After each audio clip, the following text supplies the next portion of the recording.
Galloway's presents Tech Talk at 3 with Robin Spinks, RNIB Principal Manager of Digital Accessibility.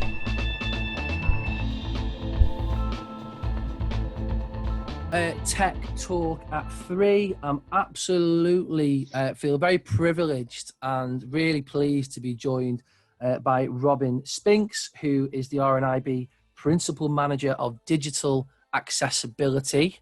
And thanks very much, Robin, for joining us today. It's great to have you along. Pleasure to be here. Yeah, thank you for inviting me. So, Robin, before we start, would you like to introduce yourself to everybody and tell them, what a little bit about what you do for RNIB? I don't know where we start really, because there's Sure. lots of things that you do. Yeah. So hi everybody. It's really good to be here. Thank you, Andrew, for inviting me. Fantastic. Love taking part in these kind of sessions. So my story really is that I've been partially sighted since birth. So I have a condition called albinism, and that's a condition that results in an absence of the pigment melanin from skin, hair, eyes, body structures. So basically people are very pale. They will burn in the sun. So we have to be careful and use sunscreen and so on. And actually from one of the interesting things about the albinism experience is that the vision that I have is entirely normal to me. So I've never had more vision than I have now. And I've never had any sense of loss or deficit visually. But if you take what I can see on a chart and you measure it with someone who's fully sighted, they can typically see 10 times more than I can see. So I've got about 6/60 if you measure it in a kind of optician's measurement. That's how my vision ranks out. And that means that when I look at the chart in the optician's office, I can see the letter that's at the top. I can probably see that there are two letters beneath it. Well, I know that there are two letters beneath it, but I can't see them well enough to work out what they are. But apart from that, I don't have any loss of visual field. So my visual field is normal. And what that's meant really is that I've grown up being able to do quite a lot of sighted things that people might imagine require more eyesight than I have. So for example, from a very early age, I really enjoyed cycling. So I used to cycle with my family, not on the road, but off-road. And I've grown up really enjoying cycling. So I go cycling now and I go with a friend or family member who has full vision, who'll go in front of me and who will point out anything that might be causing an obstruction that might not be too obvious. So I've loved stuff like that. I've enjoyed running and traveling and just lots of stuff that people might imagine as a very sighted pursuit. Even, jumping out of an airplane at 13,000 feet, which was a huge amount of fun. You what? You've got more guts than I have, Robin, doing that. Well, it's interesting, isn't it? Because people will say surely, the fact that you can't see very well made that difficult. I don't know. It probably made it slightly easier in some ways, because when you're sat at the back of an airplane at 13,000 feet and it's doing 186 miles an hour and the back door is open, let me tell you, it's quite drafty. And I asked the question, what would happen if somebody got this far and then they decided that they didn't want to jump? And the guy who was kind of running this kind of looked at me as if to say, don't ask a stupid question. And I said, no, but what would happen? And he said, well, basically we could give you a little bit of a help. I said, what would that be? And he said, well, we call it a little push, So if you don't want to jump out of the aircraft, we'll give you. So I thought, actually, I'm not going to do that. I'll just jump out, The only way is down. That's the only way. Exactly. Exactly. But the strange thing is actually going down at speed. And when you're kind of in free fall, which is before the parachute is opened, you're going so fast that it's actually difficult to breathe. So you're better waiting until the parachute opens and then you slow down hugely and your heart is pounding.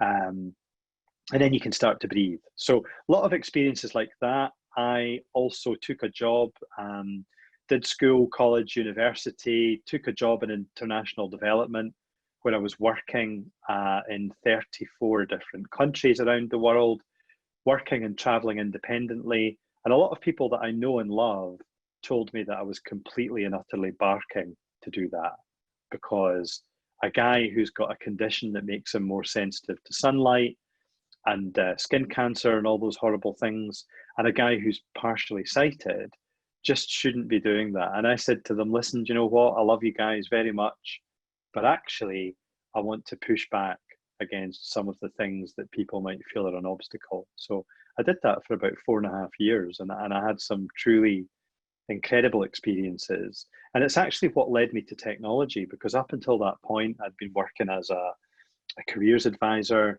That's what I trained to do after school.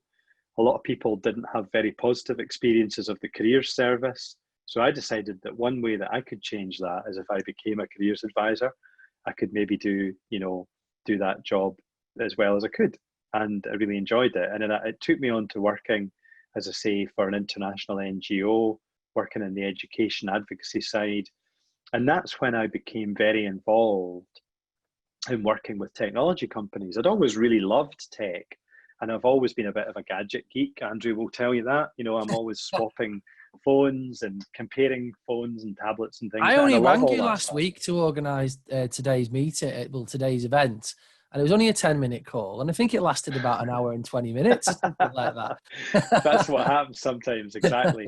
So, it's kind of been in my blood to enjoy technology. And what I would say to anyone on the call who's maybe been newly diagnosed with an eye condition, or, we're all on a journey. We're all on a journey of adjusting, no matter what age we are or how long we've had a visual impairment. We're constantly adjusting. You go somewhere where everyone else can see and you're the one that can't see well. You're just adjusting all the time.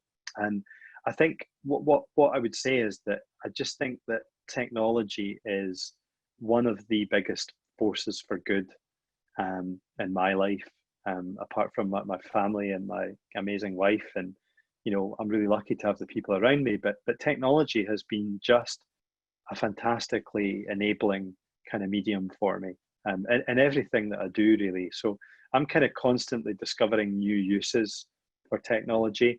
And here's the thing, I'm totally unembarrassed, right, about it. So I'm the guy that's at a conference or an event holding up his iPad to read the slides that are on the screen in front of him. Do you know what? And if that looks different from anyone else, that's totally fine by me. I'm really not bothered about it. I think I'm in my 40s now, and I think when I was in my 20s, I might have been a little bit concerned about doing that because I wanted to look like everyone else. Now it's a conversation starter. If I do that, someone will come over and they'll ask about it, and I'll start having a nice chat with them, and I might make a new friend. And I love it. I really don't mind. And I think if there's one thing, just kind of bridging onto the tech, if there's one thing that we can all do for one another when we're visually impaired, whatever situation we find ourselves in, and that is to basically just tell one another that it's absolutely okay. It's completely fine. Many people haven't met someone with a visual impairment. That's why they might think it's a bit unusual or a bit different that someone uses a magnifier or they use speech or magnification or whatever. But actually, there's a lot of us out there. We might not have met one another, but there's a hell of a lot of us out there, and it's fine to be visually impaired. And actually, I think what we all have to do is just become really comfortable with it and accept that it's kind of part of who we are, and enjoy it. Enjoy what the technology can enable us to do. Because I think in the last 2 to 3 years, there's been an absolute explosion of what tech can offer us. And it sounds cheesy to say this, but I am genuinely excited with every day and every week in the world of tech, with what's being made possible for us. I really am. And I think I felt that so strongly that it brought me to the role that I have at RNIB. And I work within innovation at RNIB. So I'm doing a lot of work with tech companies, not just to fix things, but to think about how could you create something that would feel really inclusive for people from the point of view of disability, whether that's blindness and partial sight or other disabilities? How could you create something that would be genuinely usable and people would not be able to use? I think we've gone beyond that. Actually feel really good about using and really enjoy and want to get their friends to use, do you know? So it's kind of creating great experiences accessibility wise. It's a big challenge, you know. I mentioned that I'm constantly excited. I am also constantly frustrated in ways because I see so many opportunities to make things accessible, and those opportunities are not always taken. So part of my job is to say, look, what is possible to do? How about it? How about you integrate this into your technology? Yeah, it's about being a constant influence and Yeah, pushing for and change all the time. yeah, and sometimes, you know, building the right relationships to enable you to have influence takes a long time, you know. So I mentioned to Andrew just in the run up to this talk that, you know, if people on the call have got an iPhone, if you go into settings and accessibility on your iPhone, there's a whole raft of things in there to help people who have low vision. And I was very lucky because I got the opportunity to work quite closely with the director of engineering at iOS. And some of those features were actually in response to changing the interface. So probably six interfaces ago, back in the days of iOS 7, Oof. there was a huge change on the iPhone which negatively affected people with low vision. So that overnight the whole interface became very milky and very pale and very flat. It's a complete change of look. And anyone who's had an iPhone for a few years might remember that. Yeah. But it created a real problem within our community. And actually, we were able to turn that round and use it as an opportunity to have all these features baked in. So a lot of those things like reduced transparency, bold text, darken colors, that was RNIB working directly with the engineering team at Apple, saying, listen, guys, don't change everything for everybody. Just put some hooks in under the surface so that if someone's got low vision, they can just dive in and make a change. And you know, the funny thing about it, we got all that stuff implemented within about a couple of months. And I remember being on the tube for the first time when someone peered over to me, and I thought it was some person just behaving strangely, but it was actually a really nice guy, and he said, "Can I ask you a question?" He said, I don't mean to be cheeky." He said, "But I noticed that your iPhone keyboard, the letters on it are more bold than they are on mine. And I'd really love to have my keyboard like that. How do I do it?" And I was going from, you know, Euston Square to Great Portland Street. It was a really short trip. It was maybe a bit further to Baker Street. So if anyone knows the tube in London, that's not very far, 2 stops. But during the course of that journey, we was able to show him what it was, change it on his phone, and he said, "Oh, that's amazing.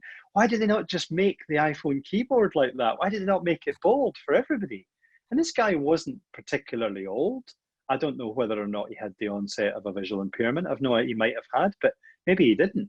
And he just said, "Look, I find it really hard to look at a keyboard where the letters are really narrow and tall and thin, and it's, you know, there's not much contrast. But yours is a lot better." And it was like a light bulb moment for me. Since then, that's happened about 100 times. People have said to me, "Look, how did you do that?" And of course, now everybody hopefully knows about it, and they've been able to turn on bold text and make their keyboard bolder. A lot of small things like that make a big difference for a lot of people. So some of the stuff that we've done has been around, how do you build hooks into the interface of your device so that people who can't see too well or who want more contrast or less transparency can do that. And I'll just tell you some of the companies that we've been working with. We've been working with the Bank of England. So if you look at the banknotes that are in your pocket, you'll notice there are tactile marks on those banknotes. That was a piece of work that we engaged with the Bank of England. Yeah. We didn't unfortunately get to decide what the notes looked like. Some people have said to us, but you know, you could have created more visual distinctiveness between the different notes. I think that's a very valid point, and I think that's true. But what we were doing with the bank was around accessibility, particularly for blind people. So how can you tell the difference between a 10 and a £20 note based on the tactile markings? I think we've achieved that well.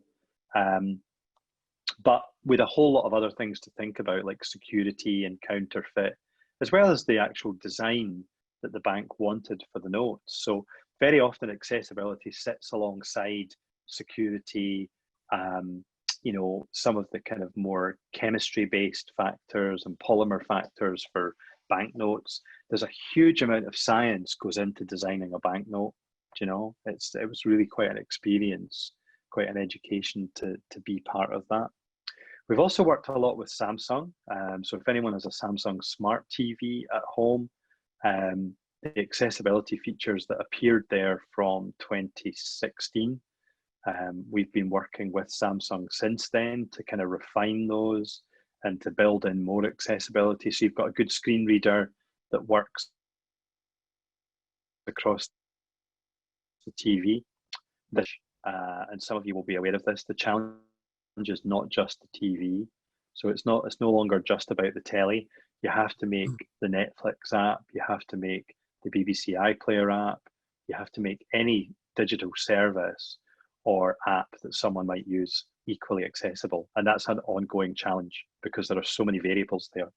We've done a lot of work with Google as well, the Android team. So I can remember sitting in front of the most senior people in the Google Android team, literally begging them to do what Apple had done with VoiceOver. I mean, literally begging them in the nicest possible way. And initially, you know, no can do, we can't do it, we can't make it work. We kept at it for about 2 years. And I remember every time we'd go and see them, we'd be like showing them the iPhone, showing them what they'd done. And eventually, it took to 2012 before they did that. They built Android so that it would be accessible out of the box. I remember that, Robin, because that was kind of Android before then. Was mainly it was mainly low vision features, just kind of the magnification side of things, or even I remember when it first came out, Android was kind of just larger text. There was no zoom feature. There was no speech feature built in, and they've always, I suppose, Apple have always kind of led the way, I suppose, into that kind of, if you think of a cake, when you bake a cake and you put all those ingredients into the cake, and the decorations, you know, they go on at the end, and almost accessibility for some companies of it's been the decoration on the cake, it's been an afterthought, and Apple I think of, in my opinion, like you probably think, always led the way with that, haven't they? Well, you know, it's interesting. That's a good analogy. It is like kind of the icing on the cake for a lot of companies. And inside Apple, it's really interesting. And this is publicly documented if you're interested. But there was a shareholder meeting of shareholders at Apple where someone actually asked, you know, what does it cost Apple to build VoiceOver into all of its products? That was a genuine question that a shareholder wanted to ask. And the response from another shareholder and from the CEO of Apple was, if you want to know how much it actually costs to do this, if you genuinely would like to know, we would recommend that you sell your Apple stock, your Apple shares, because accessibility is a pillar of Apple. It's actually a principle of the company. So they could tell you how much it costs to do it, but they wouldn't do it because they don't believe that there's ever a price tag that should be put on that. It's a principle of the company. And when they build a new product, like when they did the Apple Watch a few years ago, there was a great hoo-ha in the community about, you know, will it be accessible, will it not? And I actually invited the most senior marketing person in Apple to come to talk at a conference that we were hosting. And someone was asking this question, you know, will the Apple Watch be accessible? And she said, I can't answer the question, but if you listen to what I'm going to say, listen to what I'm saying in my conference presentation, I actually answer your question. I can't tell you what the answer is, but you need to just listen. And the question, of course, was, the presentation, of course, was, this is much more than being a consideration for us. It's not a consideration. It's actually a fundamental principle of design. When we design something, we design it to please as many users as possible. And that includes people who are blind. And people who are blind, without question, have every right to expect to be able to use our products in the same way that they would anyone else's, So it's kind of a really interesting sort of barometer for accessibility. So we often use that when we're doing training on accessibility.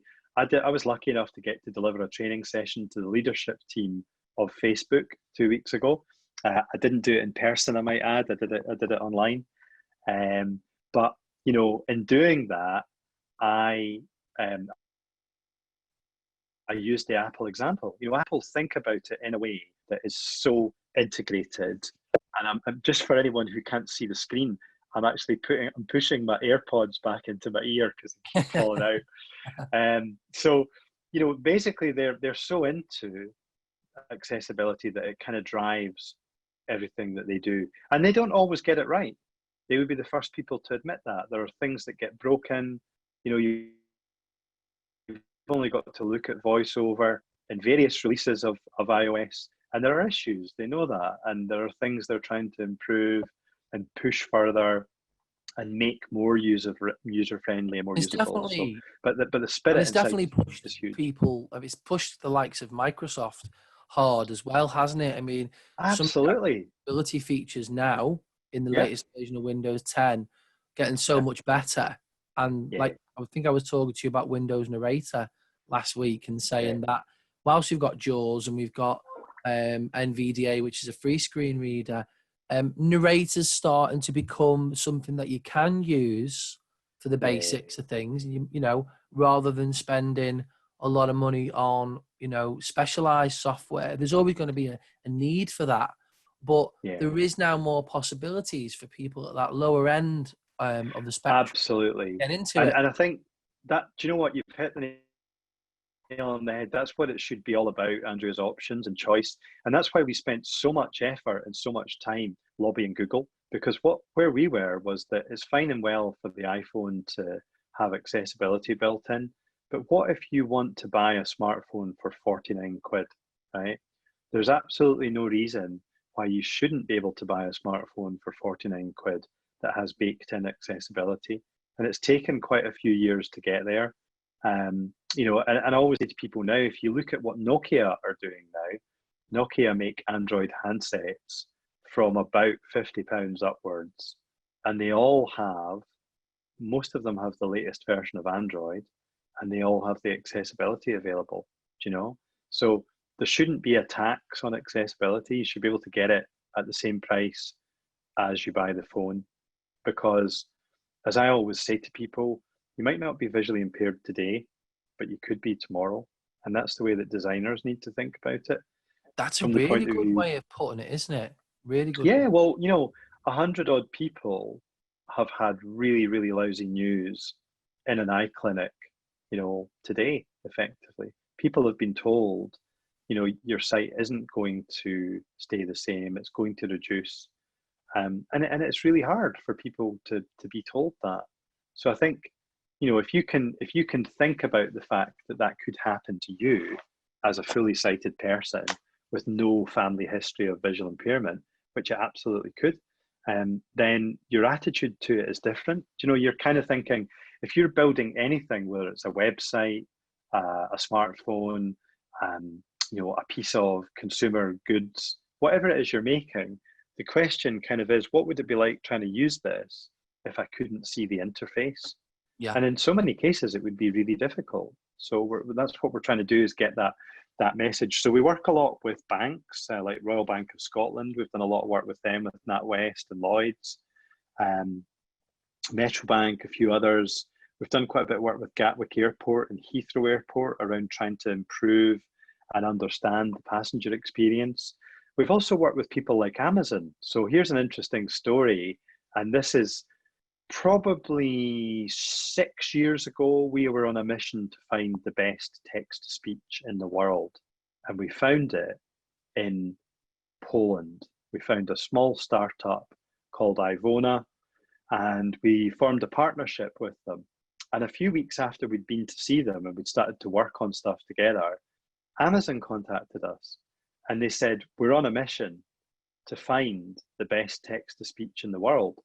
And we said, well, it's funny that you're doing that, because we've just done that and we can help you. So we set up a meeting and we did an intro of Amazon to Ivona. And you've guessed it, about a couple of months later, we got an email from the guys in Ivona, got some news, we're being acquired by Amazon. Yeah, so Amazon acquired Ivona. And then it's an interesting story, because about a year after that, I got an invite into a darkened room in a hotel in Washington. Where's this going, Robin? Well, and you have to sign a non-disclosure agreement, and then you go into another room and you have to sign another non-disclosure agreement. And they said to us, you're going to speak to the air. It's completely black in this room. There's no furniture, there are no people, there's nothing. It's a totally darkened room. What we need you to do is just say some phrases into the air, and you'll be aware of a turquoise blue halo coming from somewhere. Didn't tell us that it was a device. And what we want you to do is just try this with a number of different utterances. So I went in, tried it. They didn't tell us anything about what this was going to be, whether it was a device or a product or a service, but they asked us a lot of questions about it. And about a year after that exercise, they publicly announced Amazon Echo in the US, and you could buy an Amazon Echo in the US. And this was this great new service delivered via a device, which they reckoned would be of interest to blind people. And about a year after that, it launched in the UK, end of September 2016, launched in the UK. And that the voice of your Alexa device is from Ivona. So there you go. So sometimes the kind of smallest companies can become instrumental in making kind of truly worldwide things happen. It's absolutely fascinating. And I think that's why I've been there now I'll be there 12 years come December. And I think that's the reason why, because constantly there are things that happen that are just very, very pivotal, very interesting. And, today you can have an Amazon Echo device for the cost of a reasonable takeaway meal for a family of four. If you were to order a takeaway for a family of four, you can actually buy an Amazon Echo device for about the same price, about 30 quid. So, we've come a long way in sort of 5 or 6 years, and there's a huge amount more kind of still happening in this space. I'm just going to make a point as well, Robin. When you were talking about accessibility before as well, do you think that companies likes of Apple, likes of Google, we were talking about, you could lose your sight tomorrow. You could have develop another disability. But we've noticed over the last couple of years that within the kind of vision settings, the core settings of your device, when you go into settings, you now go into display and brightness, and they've slowly introduced some like bold text, large text, and they moved accessibility from the general menu into the main settings menu. And I think that was a big move for Apple to do. And I think that was absolutely. Yeah, and you know what? When I discovered that was happening, I felt an incredible warm glow about my person, honestly, because that's kind of my dream, is that ultimately we don't need an accessibility menu. Yeah. That every single user can see that not everyone uses the device in the same way. So when a kid gets a phone, instead of them thinking everyone has to see the screen to be able to do Snapchat or do whatever, wouldn't it be great if their first thought was, I wonder how my friend uses the screen? I wonder if they use the screen, or do they use it in a different way? Just don't expect people to conform to stereotypes. Don't expect everyone to be able to see. And I think putting accessibility features into those menus, okay, initially it plays havoc because people maybe can't find it. but actually it's undoubtedly the right thing to do because Yeah. for me, it's about personalizing the device. My next door neighbor might have their smartphone set to the smallest font size, and I'm mine set to the biggest, and the guy across the road might have it set somewhere in the middle. That's personalization for me. And it might be that for me, I need a screen reader. I need to use a screen reader to read stuff when my eyes get tired. But that might be equally helpful for somebody who doesn't have a visual impairment, but who their eyes just get sore or get tired, So yeah, it's a great progression. I want to see that happen more. The more it's almost like there's a lot of conversations about this, that ideally accessibility as a term would disappear and it would all become about personalization. Yeah, I absolutely. When you set up your device, personalize it. Do you want light on dark or dark on light? Yes, that's an accessibility issue, but really it's about personalizing it and making it work for you. I think it's what you say about, and if you're somebody who needs to have, yeah, totally. And that's what it ultimately needs to be. And then, do you know what? If you do that right across the board, you then eliminate the kind of feeling of difference, the kind of ghettoizing of accessibility. It's over there, it's in a separate menu. You take away the wow factor, because people still see smartphones that talk and go,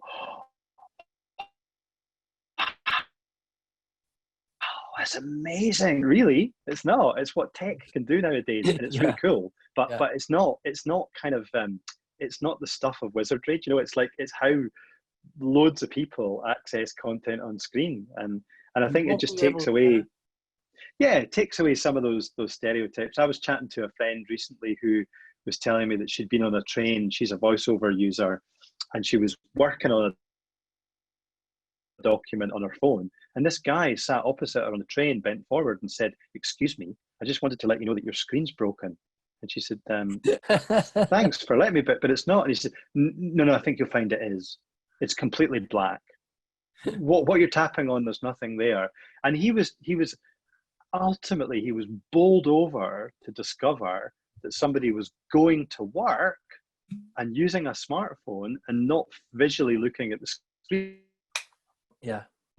Absolutely bowled over. We need to get to a point where people are no longer bowled over by that. They see that as we a won't be able to thing show off that anymore, some people Robin, do. will we? We won't be able to. That's the downside. That's the downside. We'll find something new to show off about.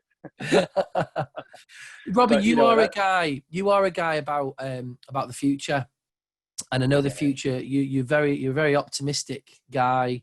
You've got some great kind of insights into the future of tech and where we're going with that. And I know one area that I wanted you to kind of talk about today was around autonomous vehicles, because it's something that we've been talking about the last couple of weeks.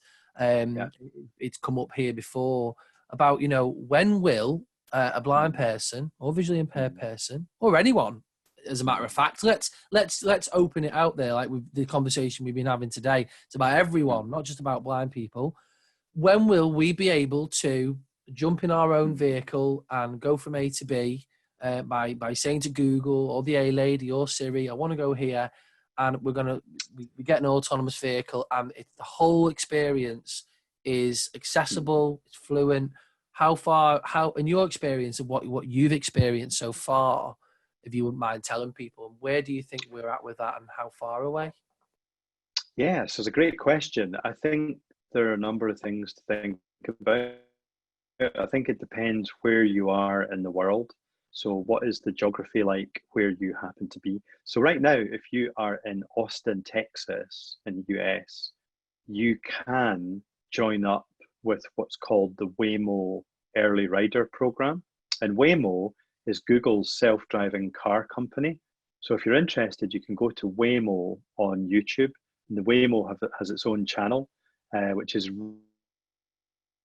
really cool. They've got some great videos, and they will show you the technology working properly in a city centre situation. So I actually was lucky enough. I had a drive of about 7 miles on my own in a vehicle in Mountain View, California. It's about 2 years ago now, actually.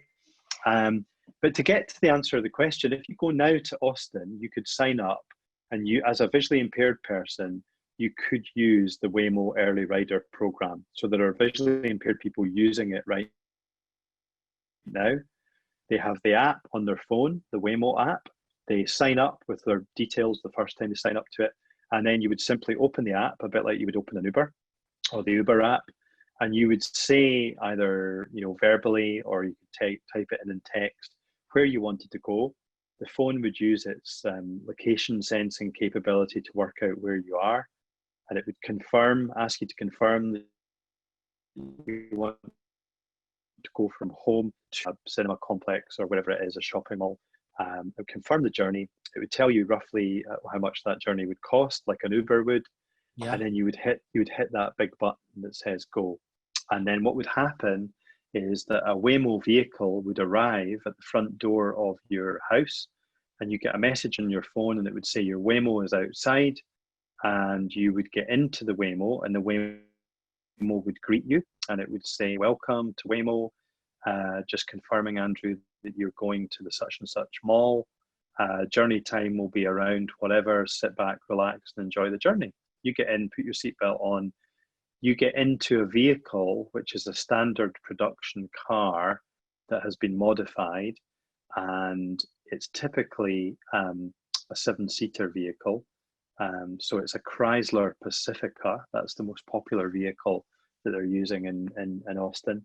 Right. You're not allowed to sit in the front passenger seat. So there's no one in the driving seat. Oh. There will be nobody in the front passenger seat, but you can sit in the middle row of seats. So there's 3 seats in the middle, and then there's 2 at the back. You can sit in the 2 rear seats or the middle row, but the legislators don't currently allow you to sit in the front row. It's just an insurance implication at the moment. So you can do that there. You can also do that in a couple of other areas. In Phoenix, Arizona, you can do the same thing there. There's a kind of smaller scale example of that in Berlin. So if, depending where you are, you know, Austin, Texas is quite interesting because you've got lots of straight roads. You've got a relatively simple infrastructure for the car to navigate. So publicly, you can do that now. When will you start to see it in UK cities? I think you'll begin to see public deployments of autonomous cars at some point next year. You'll begin to see them. And what you'll find first up is you'll find things like a car service that will take you from an airport to a city centre. So it will be quite a specific journey. Yeah. It will begin like that, and then it will progress beyond that. You know, I guess the sort of panacea for a lot of us is, when can you just open the app wherever you are and summon a car and it comes? I think we're a good way off that. I think if you live in an urban area or, you know, a city centre, it's much closer. It's certainly within the next 5 years. But if you live further out in a rural part of Scotland, for example, I live just outside Edinburgh in a kind of semi-rural commuter town, I think it'll be a long time before that happens. However, the good news is there are other things to think about. So within 2 miles of where I live, the UK's first truly autonomous bus service is about to commence.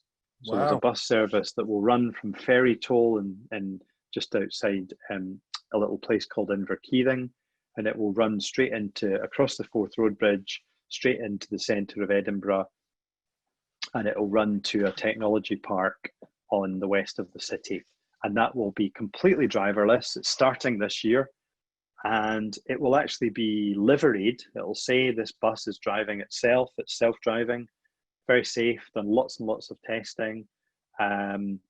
That sort of thing is kicking off now. So I'll be using that in a few months' time to go in and out to Edinburgh. And I have used a driverless bus in a test situation elsewhere. As I say, I've had a couple of trips in autonomous cars. It's like being with a very confident driver. So not a speed merchant, but imagine someone who just inspires confidence when you get into the car. So you never feel that they're braking sharply. You can never feel their gear changes. When they get a straight bit of road, they accelerate quite briskly, but not scarily. That's what it's like, really, being in an autonomous vehicle, and it feels really good.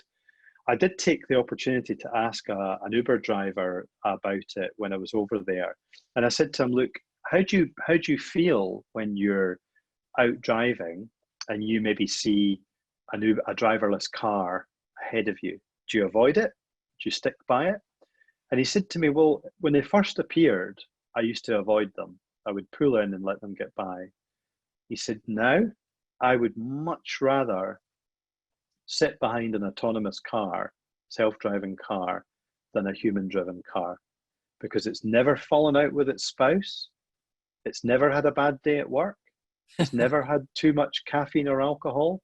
It just behaves impeccably." And I thought, do you know what? That says it all, doesn't it? Like, he's actually very happy to be sharing road space with an autonomous car. And when you're around, I probably saw 150 autonomous cars in Mountain View when I was there. When you're around them a lot, one of the things that you'll notice is if they come to a corner, for example, and there's 3 or 4 running together, there are no uneven gaps between the cars. The cars totally regulate the gaps between them so that they're uniform. And when one is slowing down, the other one is slowing down at the same time. It's not like you get somebody standing on the brakes and clattering into the car in front and they say, "Oh, I'm sorry, mate, I didn't see you stopping." That's actually impossible with an autonomous vehicle setup, because the technology is actually curating the whole experience. It's a really cool thing to witness. So I'm optimistic about it. I think you'll start to see, Uber vehicles that are autonomous fairly soon. Probably within the next 5 years, you'll begin to see those in cities. How long will it be before everything is autonomous that's on the road? It will be a very, very, very long time. It will be decades. Yeah. Because there are people who will always want to drive. So my brother has a BMW, right? He loves driving. He's done the Advanced Driving Institute test. He coaches young drivers to help them to improve their driving, if they want to do that. And he loves cars, and he loves going around corners in his BMW and enjoying roads and going on road trips. There will be people like that for forever. There will always be people who want to drive, And actually, interestingly, BMW were asked about this recently, and they said that they will always manufacture cars which allow you to have the driving experience, that allow you to drive. But that doesn't mean to say that you can't have autonomous driving when you want it and need it. So if the car detects that you're really tired after you've spent the day at your auntie's house and you've had a big dinner, and the car detects that you've had a drink and you are tired and a bit sleepy, the car will be able to tell you, actually, I need to go into autonomous mode because you're not quite fit to drive. Yeah. That's going to happen too. So, sleep. Yeah. So you could have a car that you were able to drive, but where the systems actually take over and tell you that it's going to do autonomous driving. And the other thing to mention is there are quite a lot of cars on the road right now that have a very high level of autonomous driving. So if you ever get the chance to have a run in a Tesla, take it, because Tesla has a really interesting feature called autopilot. That's and right. What that does is it when you turn it on, and we took one out in I think it was Seattle, took it out for a drive. When some friends I was over there at a conference with, we took it out on a test drive.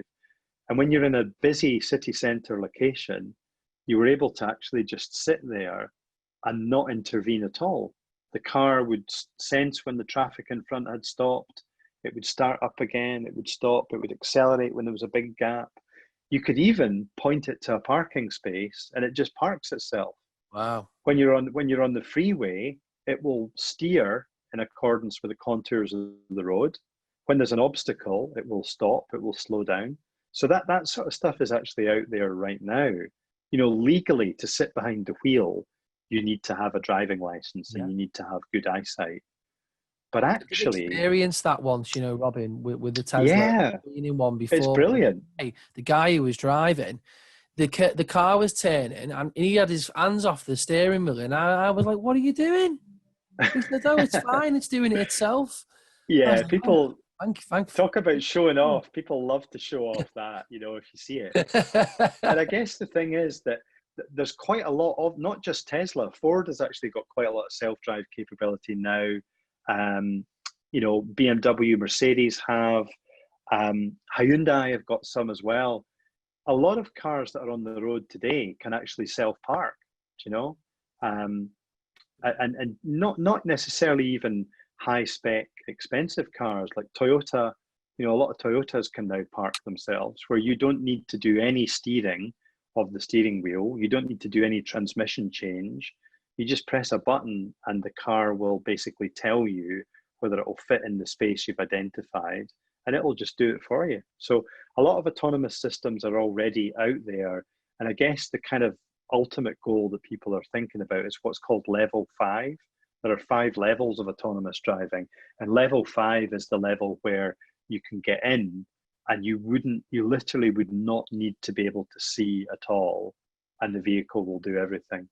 There's a great YouTube video, you'd love this actually, people haven't seen it already. If you go to that Waymo channel, Yeah. One of the first videos that appeared on there was with a blind guy. I think he lives in Phoenix, and I know he lives in Austin, and his name is Steve Mahan. He's a retired doctor, and he lost his sight. And not a lot of people know this, but the first person to ever take a fully independent journey in a self-driving car on public roads was Steve. Oh. So the very first person in the world to do a completely autonomous journey in a self-driving car was blind. And that you can watch that video where he basically goes to the laundry, drops off his laundry, then they go on and they get some tacos and they have a drive around, and he's in the car and the car is doing everything for him. You know, it's quite an early one. So I think Google wanted to make a statement at the time to basically say, look, this is not a magic bullet, but in time you will be able to do this. They wanted to send out that message. I think if you live in a city and you're blind, it's quite feasible that within 10 years in the UK, you will be hailing an autonomous vehicle that will come and pick you up. It'll even help you to find the vehicle.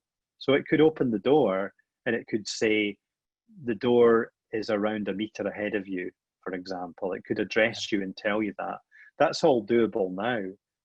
It could tell you to lower your head when you get in, all that sort of stuff.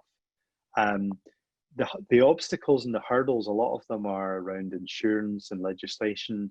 Even things like the cars that are on the road now, you have to sit in the middle row. You can't sit in the front seat. And that's all about the fact that legislators in the US have said, we're pretty sure there isn't going to be a collision, but if there is one, we can mitigate risk by just having people in the middle row and the back row. If there's no one in the front row and the car's never going to exceed, say, 50 miles an hour, it's actually highly unlikely that a person will be killed in one of these vehicles. It's highly, highly unlikely, because if you have a frontal collision, even if it was at 50 miles an hour, the cars are robust enough that if you're sat in the middle row, you're probably going to be fine. You might be a bit shaken, but so it's all about safety, really. But you know what's interesting? As you begin to demonstrate the millions of miles, like hundreds of millions of miles that have now been driven in self-driving cars, incident-free, that begins to make insurers change their mind, and it begins to make people move the goalposts. Absolutely. Better drivers and all of us. That's a great insight into the future, Robin. And it's awesome. If you get the chance, anybody, to do it, grab it, because it really, I think as a visually impaired person, it was one of those moments where I kind of stepped out of it thinking, do you know what? It's going to happen. I'm not being an optimist. This is going to happen. It's just a question of when, but it is going to happen in our lifetime. It's no longer sci-fi. This is a real proposition. The technology is there. The will to do this is there. There's a lot of proving that needs to happen. And yes, if you live in an urban environment, you will be among the first to benefit from it. But it's coming. It's real. Do you know, it's not a fantasy. On its way, and you heard it first here on Tech Talk 3 with Robin. Robin, you were also before we go to the questions, because I'm sure people have got some questions.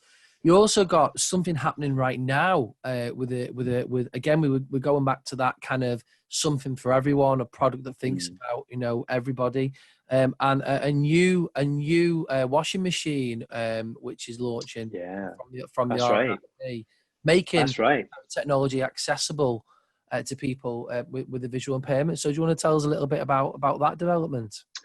Absolutely, yeah. So the washing machine is from the German manufacturer Miele, which is a kind of premium domestic appliance manufacturer, kind of known for being quite pricey, but also stuff that lasts a very long time. So they guarantee availability of parts for, I think, a minimum of 10 years, but potentially 20 years. So they're selling you something that you can keep for a very long time.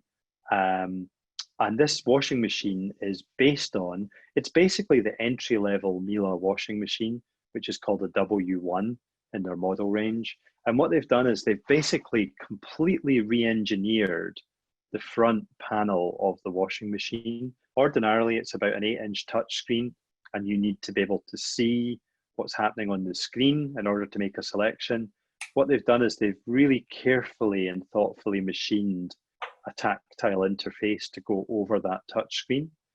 And they've also added a whole language of acoustic beeps, which ascend in pitch. So you have got an idea as to whether the temperature is 20, 30, 40, 50, 60 degrees. You can hear the tone of the beep ascending. And they've got tactile marks. It's essentially one rotary dial control with really easily discernible tactile intervals. The touchscreen, as I say, has about an 8-inch touchscreen with this tactile interface over it. And yeah, it's a really interesting piece of kit. I've been trying it out. Actually, I was one of the first people to try it. They launched the product in Germany last year, and blindness agencies in Germany really positively responded to it. This all came about because Miele have an employee who works in their factory in Germany who is a mum and who just happens to also be blind. And she's really driven this very, very hard. And then I jumped on board last September at IFA in Berlin and just really pushed it and basically said, look, not can you bring this to the UK? I was kind of like, when are you bringing it to the UK? We're ready. We want to work with you, you know? So we didn't take no for an answer. We're like, you're bringing it to the UK. It's fantastic. Come on. And anyway, it's happened. So it's coming to the UK. It will be on the RNIB shop by the middle of July. Yes, I did say that. You can quote me on it. It will appear on the RNIB shop. And it's ex-VAT as well, I believe. It is. So I mentioned at the top of the piece that, you know, there's no getting away from it. Miele is an expensive brand, right? But what you're able to do is buy this without the VAT. So it turns out about £720. Now, you could think about that in relation to a £300 or £400 washing machine as being really expensive, which it is. But if you imagine having it for 10 years and imagine having a kind of value brand for maybe 3 or 4 years before you need a part, and then you discover that you maybe can't get the parts for it, that's probably one of the things to think about with Miele. And what we're after doing with this is not just creating, you know, an accessible product. We want to actually make something that creates a step change in the industry, just like we did with phones. We want this to be something that actually begins to change the whole industry. Because whether it's a dishwasher, a microwave, an oven, a washing machine, you and I know, and everyone on the call knows, that if you go into a store and you try to look for an accessible version or an accessible product, it's really challenging. Yeah. You know, design changes have meant that everyone's using a big touch screen. You need to be able to see before you can make a selection. A lot of the rotary dials, they don't have a start and a stop point. They just keep going and going and going. So, you know, some of the design trends that we've seen have made it really hard for people to get accessible appliances. We want to change that, and this is a first step. And there's also the AI connection with likes of Google and Alexa, and we're seeing more. Absolutely. Which someone just mentioned here about, you know, Samsung as well. They've got a washer Yeah. that you can use with Alexa. And Yep. Rachel's mentioned here, I wonder if it can do the ironing and put the washing away as well. That's quite funny. That would be brilliant, wouldn't it? It would be It would great. We'd love absolutely. that too. I'd But like one of it's, them ones. yeah. The whole thing is kind of a journey, the whole thing's a journey. And I think we're in a good place on phones and tablets in terms of accessibility. There's been a seismic shift there, Yeah, but we yeah. need the same thing to happen for domestic appliances. It's kind of, to be honest, it's way behind the times, that whole arena. And there are good reasons for that. And what we're trying to do here is to push that to a time and a space where accessibility becomes a much bigger part of the pie. And it becomes a part of the pie that everybody sees, whether or not they use it. It's fantastic. And the work you do is fantastic, Robin. And it's absolutely and obviously it's making a huge, huge impact. And it's fantastic. I think what we're going to do, Robin, is bring everyone back in. I'll bring Louise in first. Louise, are there any questions on or comments that we can mention from the chat? Yeah, I'll just go through. Amy's mentioned that the council have put her an accessible shower in, and that's just got a continuous dial. But the council have done that for her. I've mentioned that we struggled when we had our new kitchen to get an induction cooker with like the icons for Andrew to see.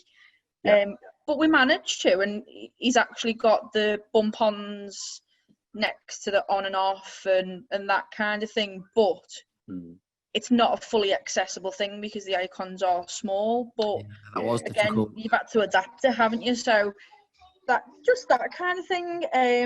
More people were saying about the driverless cars. How would they get from their home into the car and when they get to the destination? Just that kind of thing. And that's a really good one, and actually the nice thing is that there's an app that Google have developed already which is called Lookout. They haven't released it in the UK yet, I don't think, but it will happen soon. And Google Lookout essentially uses the front camera on your smartphone to look at the things that are around you. Okay.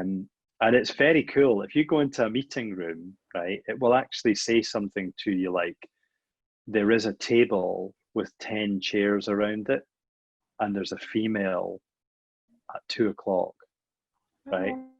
It could tell you that. It could. Or there's a male at 6:00 as you look at it. It could actually tell you how many people are at a table, where it is, and it could describe other things that are in the room. It's using artificial intelligence and computer vision to do it. And the idea is you put a lanyard on the phone, you get a little thing that the phone clips into, put a lanyard on the phone, it sits around your neck and it's about chest height and the front camera is looking outwards. It's very, very cool. At the moment, it's only a Pixel exclusive. So Google designed it for their own hardware. Right. And you can't get it, as I say, it's in the US, but not here. But it will come here, they've assured me. But that would be able to help you pretty much as it stands. That could help you to get from your house to a self-driving car quite easily, So it's kind of baking that bit of the experience into it. Tech could help quite a lot with that. You could have your buds in, you could have your smartphone, and the front camera could be doing the navigation at a local level for you. Disclaimer here as well is that, we always say this is going to enrich our experience and help us, but we also got to remember to, we've all done our mobility training. We might have a guide dog. We got to remember as well that technology is going to help us, it's going to enhance things, but it's not something that's always it's not going to be a complete replacement for things. I think is worth mentioning as well, isn't it, Robin? I think that's such an important message, and I think in support of all the incredible guide dogs that are out there and incredible guide dog partnerships, I think the future for a service animal like a guide dog, I think, is a really bright, positive future. So, you know, I've heard people saying, you know, technology will do all of this. I think it's about having a balance, and also, you know, there are things that guide dogs do just phenomenally well. You know, you've only got to watch someone with a guide dog. My wife used to have a guide dog, and she used to work at Broadcasting House in London. And I remember the first time that I saw her walking with the dog through like a busy 5 o'clock crowd of people in Regent Street. And I just couldn't believe it. And I was thinking, you know what? That is so much more slick than any technology could be. It's incredible. You know, we've got a long way to go before technology will be able to do that. Absolutely. Someone can have a dog a great bond with, and you know, so I think the role of service animals and guide dogs in particular, I think is going to be a really positive one for a very long time. That's my personal analysis of it as a dog lover, but as a fan of technology as well. I don't think they need to be worried for a long time. Brilliant. So should we bring, Louise, can we bring everyone in? This is where everyone, it's like a big free-for-all now, Robin. So Cool. ready for this one. Cool. And this is where we bring everybody in. And if anybody wants to ask Rob. Oh, hold on.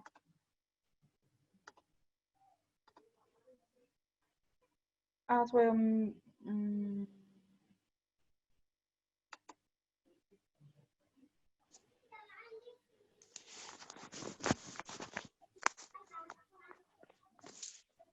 I've muted everyone.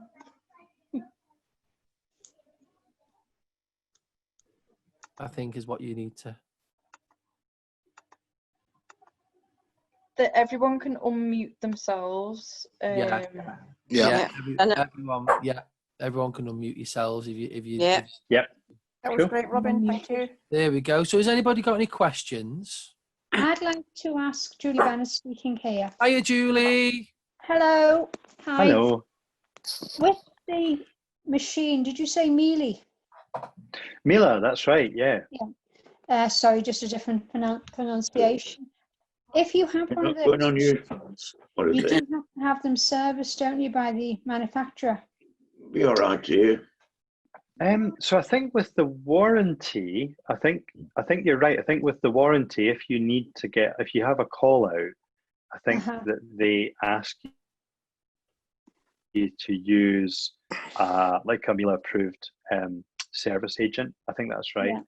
And they can add quite significantly to the price of the machine, the call out and the service.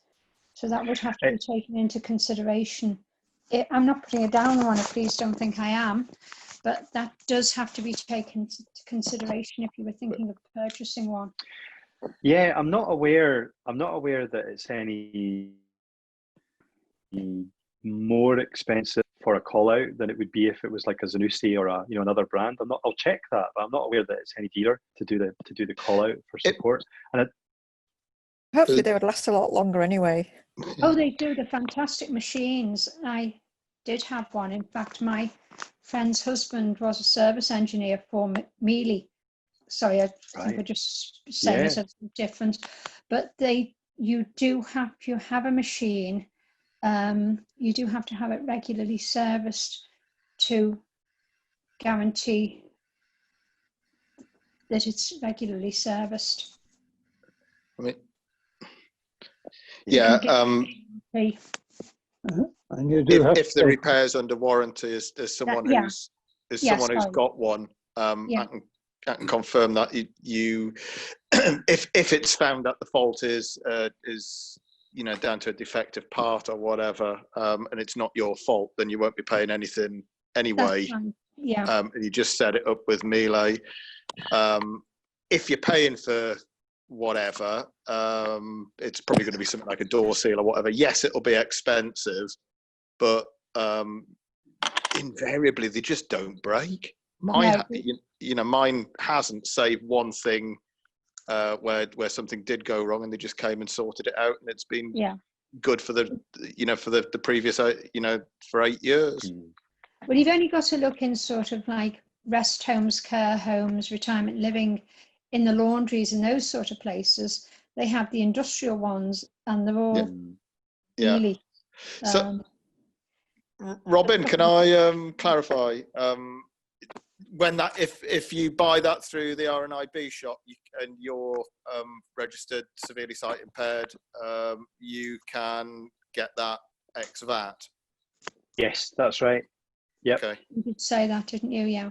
Yeah. So I think with any product, what we have to do is the manufacturer has to go through a process to basically have it approved for 0 rating VAT, and that took a couple of weeks for that to happen. But yeah, it was about a week ago that in fact maybe a bit more, that we learned that had been approved. So yeah, okay. that'll be an absolute no-brainer for any customer that wants to go for it. Yeah, and they do the smaller machines as well. If there's anyone that has small kitchens, they do the smaller machines as well. Yeah. So they are. Could I ask? Go for it. Well, yeah. I suppose just a couple of suggestions or stroke questions. I mean, where to start? But the stuff I joined late, so I don't know what you did for the first half hour. But the stuff on the self-driving cars was fascinating, and the stuff about the A lady. I think that's been the biggest game changer for me. The Echo, because we're all, as someone who can't see at all, we're on a level with absolutely everybody else, because you're all accessing the device in the same way.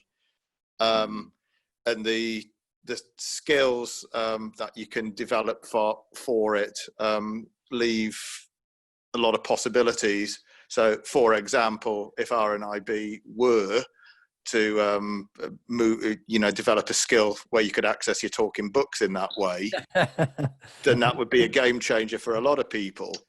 I think that's in the pipeline. Can I ask as well, though, the two things that I'm struggling to find? So the other route of accessing white goods is via the Echo and a smart enabled device. That's great, but it does rely on the fact that your internet connection is solid. You do need a bit of a hand setting it up in the first place, and then also there's a margin of error where you could accidentally set the thing running when it's when it's not meant to. We all know the A lady makes mistakes. Yeah. But the other question was, in induction hobs, I just cannot find an accessible one, unless you know any different. Cobble has one that's supposed to be inaccessible. Yeah, but it's not a built-in. A built-in one. Yeah. That is Yeah. Oh, sorry, an ice cream van's just turned up. Yeah. It's making me hungry. I have a hot point cooker, and it has got clicks on it. So when you turn it, you can hear it click or feel it click. And then I have bump-ons on it. But I do sometimes get it wrong. And the other thing I've struggled with, I mean, it's so frustrating because we're so near and so far, and I wonder if it's something RNIB could get involved with manufacturers with.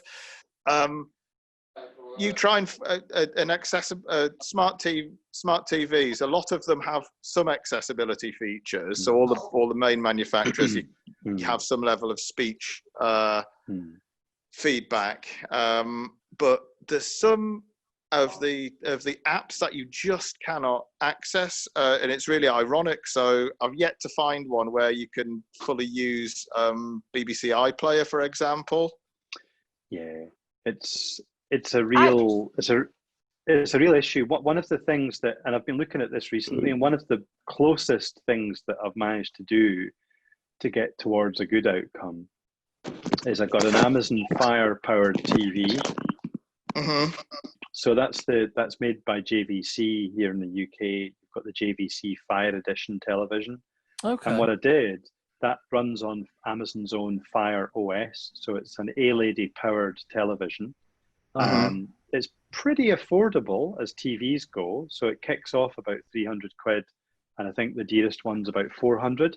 And that's you can get a 40, a 49 or a 55 inch. And essentially, if you imagine what using your Kindle Fire is like, it's like that, but it's a telly.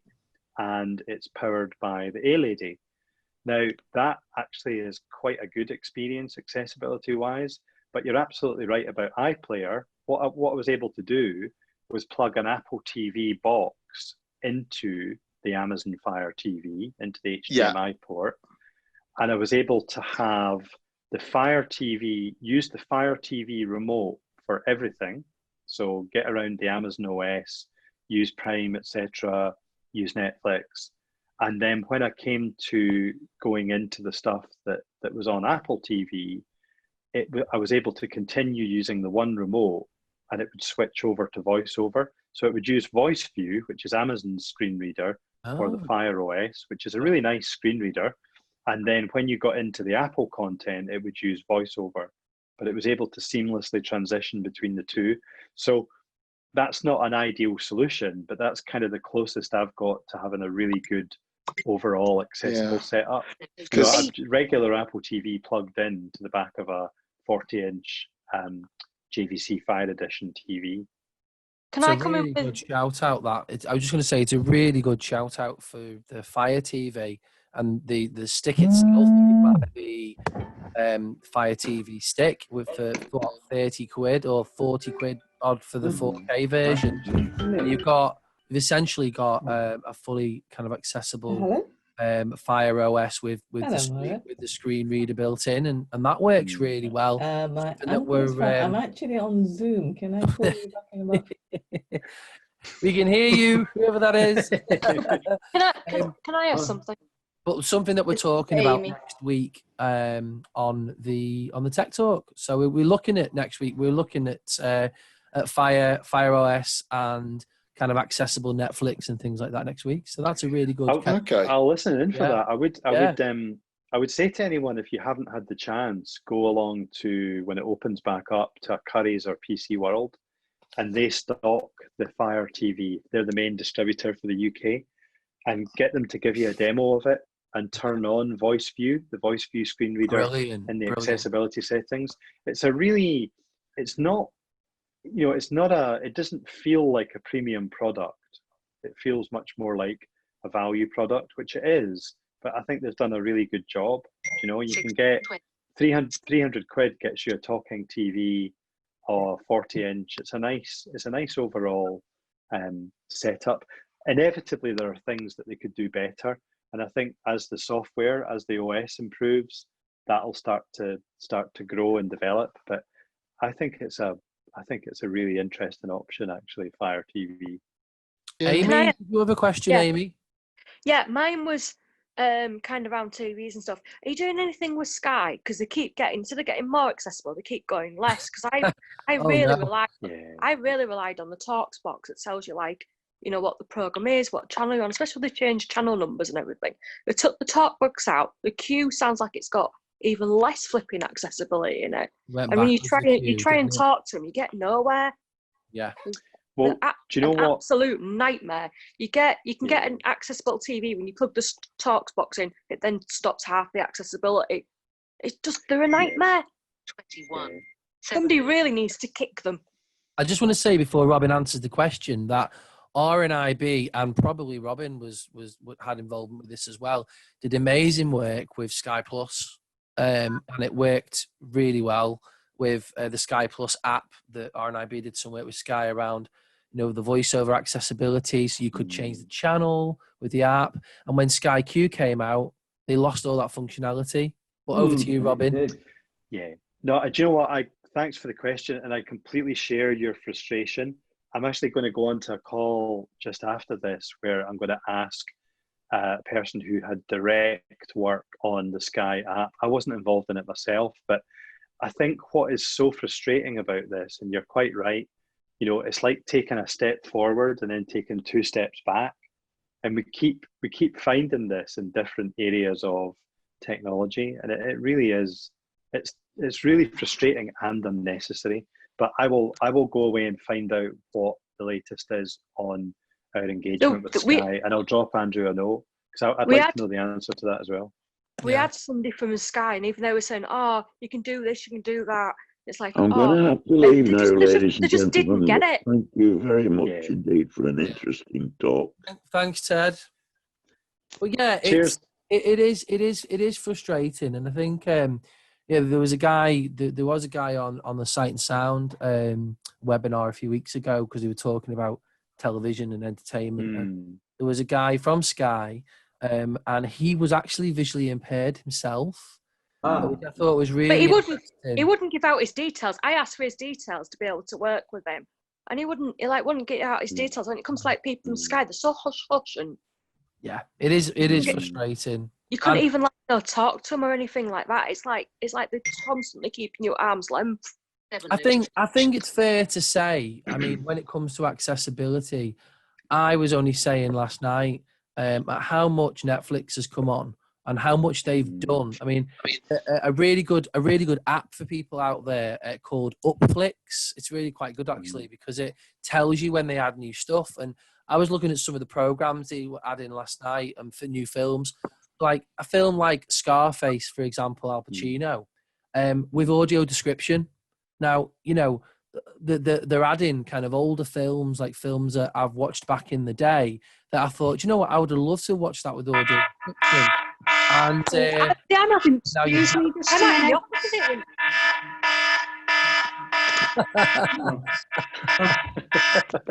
It's the police. They're coming for us. Come in. But you know, I've had the opposite with Netflix. I found loads and loads of series that I wanted to watch, like new stuff that hasn't flipping got AD with it. That's interesting, that isn't it? Loads of my stuff has not had AD with it. But without getting into that, because it is a very complicated subject about AD and licensing and all those things. I do seriously think that, you know, Netflix, Apple, and, you know, Amazon as well. You know, it's a bit more difficult with Amazon's because you can't really find stuff. Yeah, the amount of stuff on there is absolutely tiny. But it is difficult. But it's a good point, Amy, that you make about Sky and Virgin as well. Let's not forget Virgin. You know, BT. They all need to up their game when it comes. Like BritBox is the new one. Like all the stuff's coming from like BBC and that originally had audio description on it. It goes on to BritBox and it's all just being stripped off. It's like ridiculous. Yeah. Oh. I mean, do you know, part of the problem we've got is that the whole thing is being disrupted. So there used to be, you know, linear broadcasting, video on demand, and your hardware. And now you've got hardware, software, and services all coming from different places and all developing at different rates.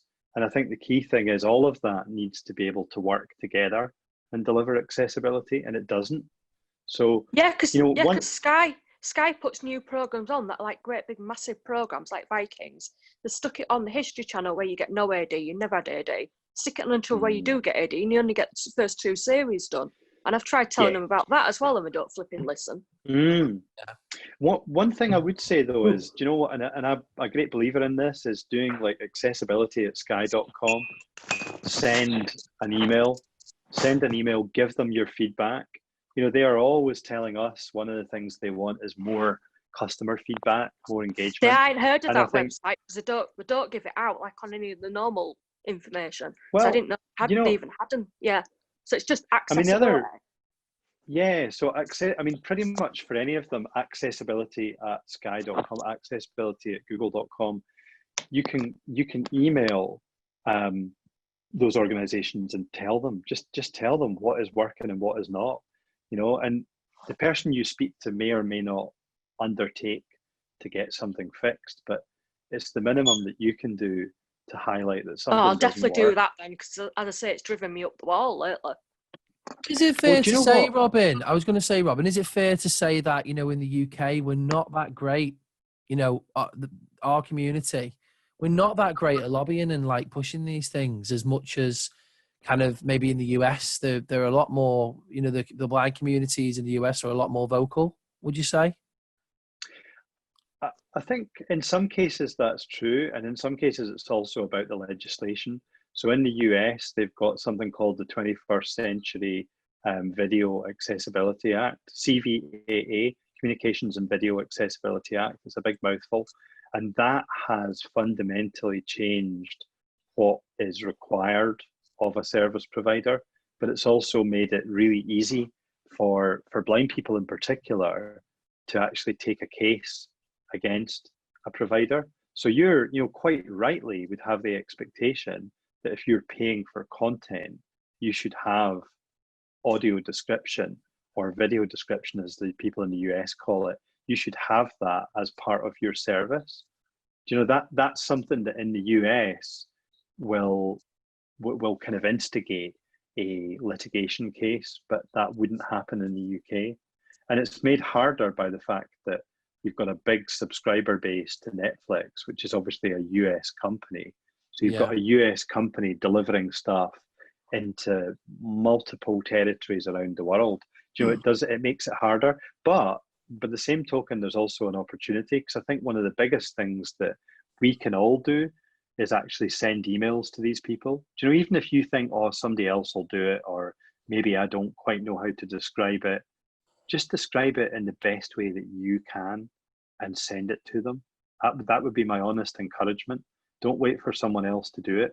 If something doesn't work, tell the company about it, and also say that you're very willing to be part of a dialogue to make it better.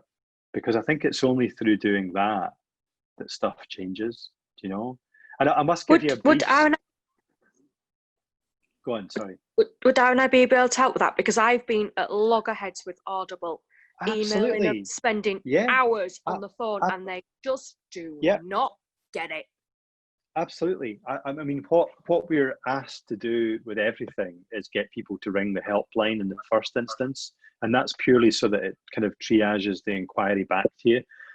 So I would direct you to that in the first instance, and if you get stuck, let Andrew know, and we can try and sort that out. But absolutely, please do that. I mean, I was going to mention an example. When I first started at RNIB, some people were coming and telling us that they didn't get the right level of accessibility support when they went to an Apple store. So we went out and visited all the Apple stores in London and the surrounding areas one afternoon. And we went covertly and did this. We went into all the Apple stores and we turned on voiceover on everything that we could find in the shop, and then buggered off and left, right? And went to the next store and did the same. So in one afternoon, every single Apple store in London, I remember hearing about that. They had everything talking, right? And this was a determined tactic. See, by the Tuesday lunchtime, we had an email from Cupertino saying, would you be able to help us to upskill our staff in our retail stores on accessibility? And we're like, yes, that's brilliant, And we told them, I've told them since that we did that. I've told several senior people on Apple, and they're like, do you know what? Good on you. Excellent. I'm with Audible, or constant loggerheads. Because you have to do that. You have to say, do you know what? Put yourself in my shoes. It's really easy for people to wander about their lives with the kind of two holes in the front of their face, the two eyes, basically telling them everything about the world. Put them for a moment into the shoes of someone on this call who actually struggles with visual information. Put them in that space. And they'll think about it differently. And it's really hard to get people into that space. But see, when you do it, when you get them to enter into it, they won't forget. They'll start to think about it, and they'll start to tell other people. And I think that's one of the biggest things we can all do, is just don't worry about sounding stupid or thinking that you haven't described it in the right way. Don't worry about any of that. It doesn't really matter. Just send an email that says, I'm using your service and I can't enjoy it. I can't enjoy it. And the reason I can't enjoy it is that I need audio description. I know that it's available, and you need to deliver it. Can we have a conversation about it? Yeah. And it always feels daunting. And I've had loads of examples of where I've done that and I've thought, come on, Spinks, this is never going to happen. And then I'm surprised, and I'm like, do you know what? Actually, they want to talk. They're interested in this. We can kind of push it. And I just think that's the kind of thing that we've just got to do as much of that as possible. I always say when I talk to like kids and young people who are visually impaired, I always say that if self-advocacy is something that you don't like doing, right, one of the best things that you can ever do in life is find a way of getting yourself to the point where you actually do enjoy that. because if you do, you'll start enjoying everything more. If you can just feel comfortable with saying, look, I'm having a problem with this and I can't access it. Can we have a conversation about it? But it's when you need somebody like a little bit bigger, because I've been doing that for months with Audible backwards and forwards, and it's just getting nowhere. And sometimes you need, as I say, something like RNIB or somebody just there to just, you know, make them just think about it. Because well, definitely please do get in touch on that, because I think, you know, RNIB would say the same thing. Our voice and our message is only as good as the people who inform what we're saying, and that's all of you guys. Do you know, it takes that, and it should ultimately be about all of that. It should be about people's feedback coming in and saying, this is a really good example. Can you make sure that the next version is equally good, if not better? Or this doesn't really work. Next time you do it, could you do it better in this way? Do you know? And it should be about continuous improvement. You know, we'll never get to the perfect accessible world, but we'll get to a point where we can see real momentum and real improvement, and we'll push it even further. And Thanks, that's what matters. Great question, Amy. Robin, I think we'll take one more question, and then if you're happy to take one more question, and then we'll let you go, because we've kept you a long time. No worries. Really appreciate it's been great. It's been really nice to interact with you all. Been great questions as well. Has anybody got another question they'd like to ask Robin? We'll take one more. Yes, I have, Andrew. Go on, David. It's David from Morecambe. Yeah, two quick ones. What work was it you were doing with the Royal Bank of Scotland? You said you'd work with them as well. Yeah. So this is some work around a couple of things, David, actually. So one is around flat cards. So there's a trend in the industry around flat cards that no longer have tactile markings on them. So how do we manage that and deal with that with visually impaired customers? And then there's some more work that is around what we call pin on glass. And that's these chip and pin machines that you're starting to see appearing that don't have physical buttons. You know, they don't have tactile buttons. They're actually a touch screen. Yeah. So I was in a position with dealing with that. My girlfriend wanted to type the PIN number in, and she couldn't. Just at Christmas meal. Now I could see to do it, and I think I ended up paying in the end because I could see the screen. You see, because it was all flat. It wasn't like voiceover, and this was a point of sale in a shop, not the bank. Never mind a bank. You know, so it wasn't tactile at all. Yeah. So that's a huge challenge at the moment, and we are doing some work where we've basically seen an example or a couple of examples of an interface that would be accessible for pin on glass. So the issue of that, the challenge of that, is being resolved. You know, and it's going to be a bit like your phone experience. That's kind of how it should be, so that there's a way that everybody does this, so that you can rock up and you can do it confidently. And that's really the bottom line, is how can we create a way that enables blind and partially sighted people, enables us to confidently do this with the same level of confidence that someone who's sighted would have. You know, and that's the PIN number and the stuff going in. Absolutely, absolutely. So watch this space. You'll see stuff happening in that space very soon. For sure. I wouldn't like to see that happen again. It was only because I had some sight we were able to use this touch screen. You know, it's humiliating. You know, if she was on her own, she wouldn't have been able to do it. You know. Yeah. It's like David. It's like the headphone socket in some of the older type of ATM machines. Yeah. Why would you? I know that it's there for a reason, but as you say, Robin, you don't want to draw attention to yourself in the street. No. You know, it's one of those things, isn't it? Like Andrew's always mentioned that to me. You know, he doesn't particularly like going to a bank machine, even if it is tactile. He'd rather go into a bank itself. I'd rather just get the Apple Watch out. Yeah, he does. Authenticate that and go to the machine. And I use an app to say how much money I want. Go to the machine, bing, bang, bong, and I get my money, and it does it that way. And that'll come with time.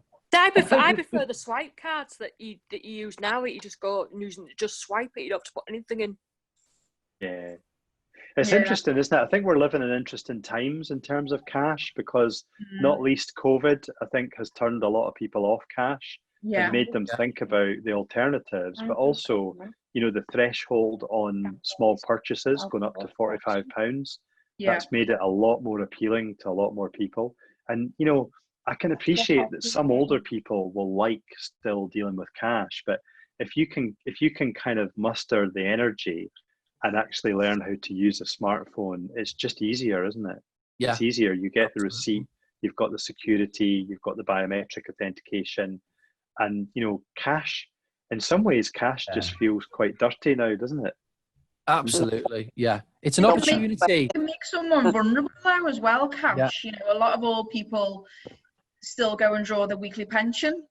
And divvy it out into different envelopes and things like that. It's quite a vulnerable thing to do. Like my stick it under the bed.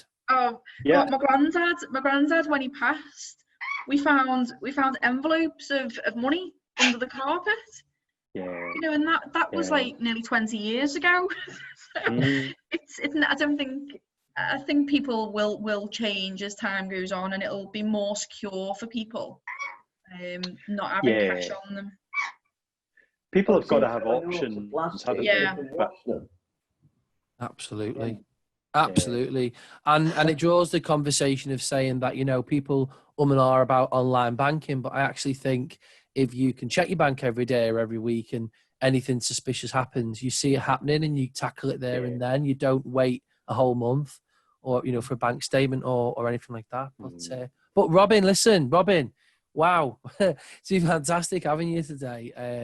I'm sure everybody's really enjoyed it. I've really enjoyed it. Yes, thank you.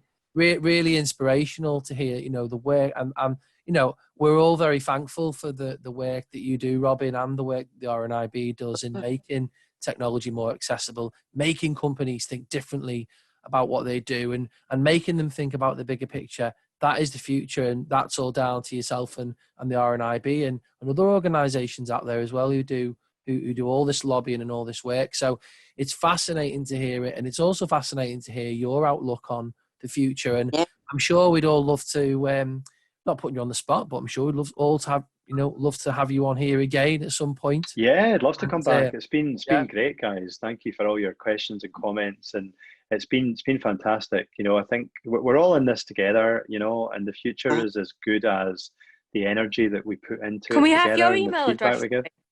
Yeah, Andrew will sort you out, no problem. Yeah, sure. Yeah, we can do that. And also, I just want to say, maybe Robin, we can come and see you do your washing. Maybe one week you can show us the video. Yeah, well, I'll do a little video.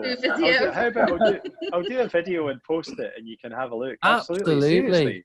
Yeah. In fact, I'm making a video about it for YouTube, so I'll send it on to you as soon as it's done, and you can share. That'd be great. Yeah. We can broadcast it on the Tech Social one week, and everyone can have a little look at it. Well, Robin, I'm gonna stay around because everybody starts asking me loads of questions and things like that. I know that you're a busy guy. You've got loads of things to do. I'll catch up with you. I'll send you an email later today. Yeah. Thank you and everything. But thank you very much, to, Robin, for joining us today. So Robin Spinks from RNIB. Thank you very much. Thanks, guys. It's been a pleasure. Cheers now. Bye.